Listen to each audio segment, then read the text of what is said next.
জয় শ্রীকৃষ্ণ। রাধে রাধে। নমস্কার সকল ভক্তবৃন্দকে রিমিস ভার্সন এই চ্যানেলের পক্ষ থেকে সকলকে সুস্বাগতম। আশা করছি ঈশ্বরের কৃপায় আপনারা সকলেই ভালো আছেন, সুস্থ আছেন। ব্রহ্ম মুহূর্ত এই কথাটার সাথে আমরা অনেকেই যুক্ত। ব্রহ্ম মুহূর্ত কী? এই ব্রহ্ম মুহূর্তের রহস্য কী? এই ব্রহ্ম মুহূর্তে ঘুম থেকে উঠলে কি হয়?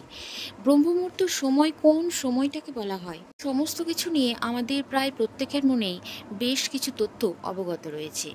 আজকে আমি ভিডিওর মাধ্যমে আপনাদের সামনে ব্যক্ত করব ব্রহ্ম মুহূর্তে ঘুম থেকে উঠে জপ করুন এই একটি মন্ত্র।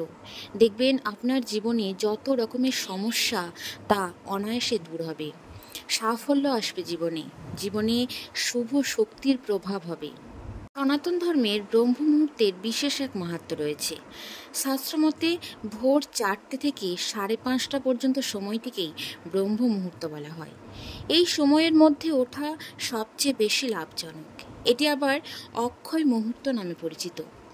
আবার এই ব্রহ্ম মুহূর্তে উঠলে মাতা লক্ষ্মীর আশীর্বাদ লাভ করা যায়। এর ফলে ব্যক্তি আর্থিক উন্নতি হয়। শাস্ত্রমতে ব্রহ্ম মুহূর্তে উঠে একটি মন্ত্র জপ করলে মাতা লক্ষ্মী খুবই খুশি হন। ব্রহ্ম মুহূর্ত, এই ব্রহ্ম শব্দের অর্থ হলো ঈশ্বর এবং মুহূর্ত শব্দের অর্থ হলো সময়, অর্থাৎ ঈশ্বরের সময়। এই সময়টিকে প্রতিটি ধর্মের প্রার্থনা করার শুভ সময় বলে মনে করা হয়। সর্বশক্তিময় প্রভু প্রতিটি শাস্ত্রতে এই সময়টিকে তাকে স্মরণ, ক্ষমা এবং প্রার্থনা করার শুভ সময় বলা হয়। উপাসনা শ্রেষ্ঠ হিন্দুরা অষ্টপ্রহর ব্যাপী দিনের প্রারম্ভে ভগবানের কাছে সর্বশ্রেষ্ঠের জন্য পরিবারের সকলের শান্তি এবং কল্যাণ কামনা করে মঙ্গল আরতির মাধ্যমে আগত দিনের সূচনা করে থাকেন। হিন্দু সাধকেরা এই সময়টিতে ঈশ্বরের উপাসনা করে থাকেন। পণ্ডিতদের মতে ব্রহ্ম মুহূর্তে জাগরণ সৌন্দর্য, শক্তি, জ্ঞান বৃদ্ধি এবং স্বাস্থ্য নিয়ে আসে। এছাড়া সারা দিন শক্তিতে ভরপুর থাকে এবং কাজে সাফল্য অর্জিত হয়। প্রাচীনকালে ঋষিমুনিরা এই ব্রহ্ম মুহূর্তের সময়েই ধ্যান করতেন এবং এই সময়টিকে ধ্যান করার জন্য শ্রেষ্ঠ সময় বলে মনে করতেন। ধর্মীয় শাস্ত্রমতে ব্রহ্ম মুহূর্তে ভগবানের পূজা করলে শীঘ্রই ফল পাওয়া যায়।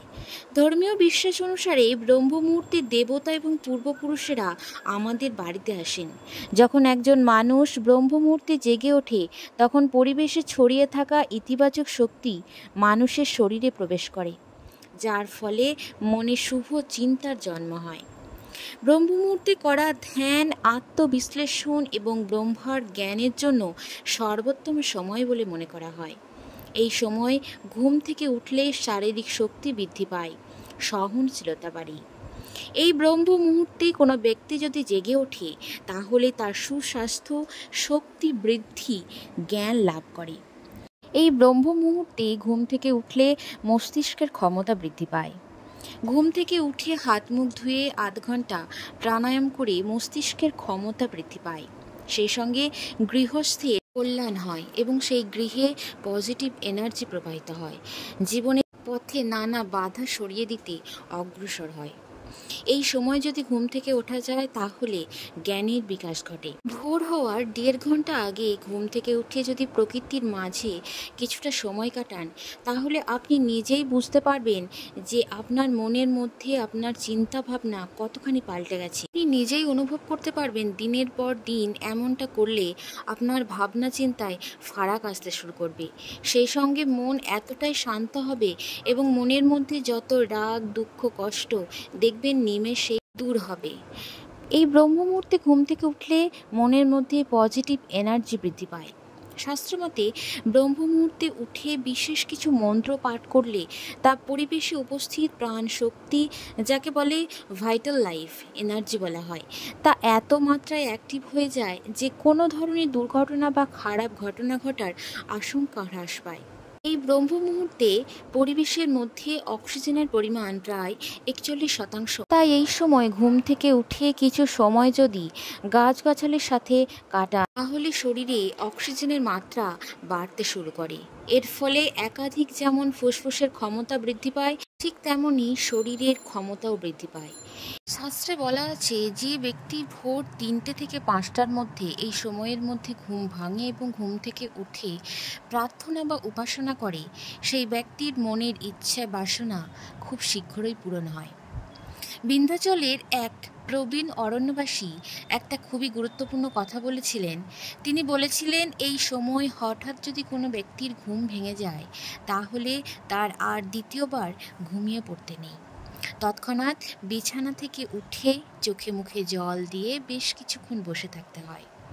তারপর আপনি আপনার ইষ্ট দেবতার কাছে চোখ বন্ধ করেই মনের কথা জানাতে হয়। মনে করা হয় যে এই সময় করা প্রার্থনা খুব শীঘ্রই পূরণ হয়। এছাড়াও মনে করা হয় যে প্রকৃতি এই সময় অতি শুদ্ধ এবং পবিত্র থাকে, এবং এই সময় যদি ঘুম থেকে ওঠা যায়, তাহলে মানসিক দিক থেকে এবং শারীরিক দিক থেকে সারা জীবন সুস্থ থাকা যায়। ফলে সারাদিন ভালোভাবে কাটানোও যায়, পাশাপাশি কর্মদক্ষতাও ভালো হয়। ছাড়াও ঈশ্বরের প্রার্থনা করলে মনের সকল মনস্কামনা দ্রুত পূরণ হয়।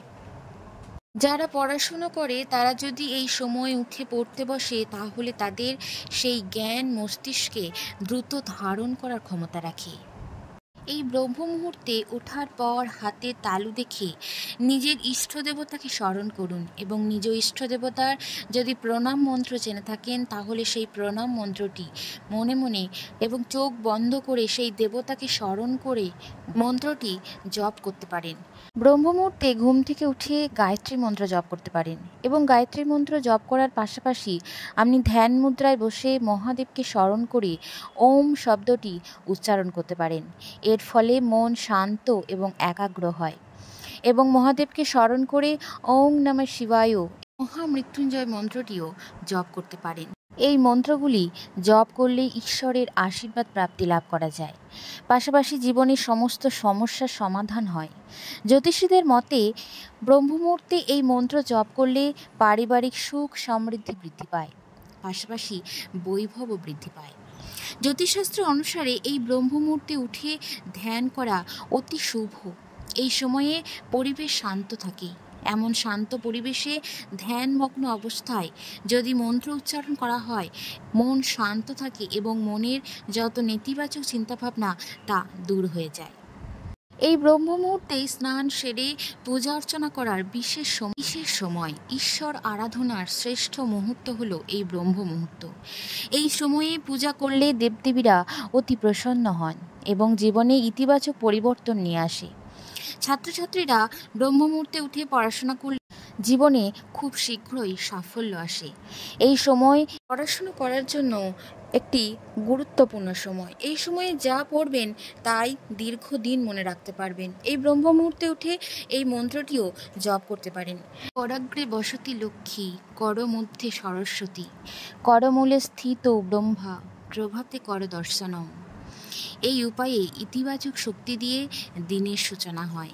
এই মন্ত্রটিও এই ব্রহ্ম মুহূর্তে উঠে জপ করতে পারেন। এছাড়াও এই ব্রহ্ম মুহূর্তে ঘুম থেকে উঠে হরে কৃষ্ণ মন্ত্রটি জপ করতে পারেন, কিছু শ্লোক বা প্রার্থনা জপ করতে পারেন, হরি নাম জপ করতে পারেন, শ্রীমদ্ ভগবদ্ গীতা পাঠ করতে পারেন। ঈশ্বরের উপাসনা, গীতা পাঠ, এই সমস্ত কিছুর মধ্য দিয়ে এই ব্রহ্ম মুহূর্ত সময়টিকে অতিবাহিত করুন। দেখবেন আপনার নিজের জীবনের কত পরিবর্তন তা আপনি নিজেই লক্ষ্য করতে পারবেন। আপনার মস্তিষ্ক প্রখর হবে এবং ভাবনা চিন্তার মধ্যে অনেক পরিবর্তন লক্ষ্য করতে পারবেন। আপনার মনের মধ্যে যত রাগ অভিমান আপনার থেকে দূরে সরে যাবে। বন্ধুরা, আজকের পর্বটি এই পর্যন্ত ছিল। আপনাদের মতামত আপনারা কমেন্ট বক্সে অবশ্যই জানাবেন, এবং একটি লাইক দিয়ে চ্যানেলটি সাবস্ক্রাইব করে পাশে বেল আইকনটি প্রেস করে দেবেন। ধন্যবাদ সকলকেই। আবারও দেখা হচ্ছে আপনাদের সাথে নতুন কোনো পর্ব নিয়ে। হরে কৃষ্ণ, রাধে রাধে।